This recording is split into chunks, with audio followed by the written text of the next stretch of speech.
Cremation of Sam McGee. There are strange things done in the land of the midnight sun by the men who mold for gold. The Arctic trails have their secret tales that would make your blood cold. The northern lights have seen queer sights, but the queerest they ever did see was that night on the marge at Lake LaBarge when I cremated Sam McGee. Now, Sam McGee was from Tennessee, where the cotton blooms and blows. Why he left his home in the South to roam round the pole, God only knows. He was always cold, but that land of gold seemed to hold him like a spell. Though he'd often say in his homely way that he'd sooner live in hell. On a Christmas day, we were mushing our way over that Dawson trail. Talk of your cold through the parka's fold, it stabbed like a driven nail. If our eyes we'd closed and the lashes froze till sometimes we couldn't see. It wasn't much fun, but the only one to whimper was Sam McGee. And that very night as we lay packed tight in our robes beneath the snow, and the dogs were fed and the stars o'erhead were dancing heel and toe, he turned to me and Cap, he says, "I'll cash in this trip, I guess, and if I do, I'm asking that you won't refuse my last request." Well, he seemed so low that I couldn't say no. Then he says with sort of a moan, "It's this cursed cold and it's got right hold till I'm chilled clean through the bone. Yet 'tain't being dead, it's my awful dread of that icy grave that pains. So I want you to swear that foul or fail, you'll cremate my last remains." A pal's last need is a thing to heed, so I swore I would not fail. And we started on that streak of dawn, but God, he looked ghastly pale. He crouched on the sleigh and he raved all day of his home in Tennessee. And before nightfall, the corpse was all that was left of Sam McGee. There wasn't a breath in that land of death, and I hurried horror-driven, where the corpse half hid that I couldn't get rid because of a promise given. It was lashed to the sleigh, and it seemed to say, "You may tax your brawn and brains, but you promised true, and it's up to you to cremate those last remains." Now, a promise made is a debt unpaid, and the trail has its own stern code.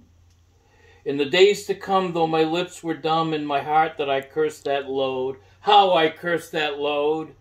In the long, long night by the lone firelight, while the huskies round in a ring howled out their woes to the homeless snows. Oh God, how I loathed that thing! And every day that quiet clay seemed to grow heavier and heavier grow. And on I went, though the dogs were spent and the grub was getting low. The trail was bad and I felt half mad, but I swore I would not give in. And I'd often sing to that hateful thing, and it hearkened with a grin. Till I came to the marge of Lake LaBarge, and a derelict there lay. It was jammed in the ice, but I saw in a thrice it was called the Alice May. And I looked at it, and I thought a bit, and I looked at my frozen chum. "Then here," said I with a sudden cry, "is my crematorum." Some planks I tore from the cabin floor, and I lit the boiler fire. Some coal I found that was lying round, and I heaped the fuel higher. The flames just soared, and the furnace roared, such a blaze you seldom see, and I burrowed a hole in that glowing coal, and I stuffed in Sam McGee. Then I made a hike, for I didn't like to hear him sizzle so, and the heavens scowled, and the huskies howled, and the wind began to blow. It was icy cold, but that hot sweat rolled down my cheeks, and I don't know why. And the greasy smoke in an inky cloak went streaking down the sky. I do not know how long in the snow I wrestled with grisly fear, but the stars came out and they danced about ere again I ventured near. I was sick with dread, but I bravely said, "I'll just take a peep inside. I guess he's cooked," and it's time I looked, and the door I opened wide.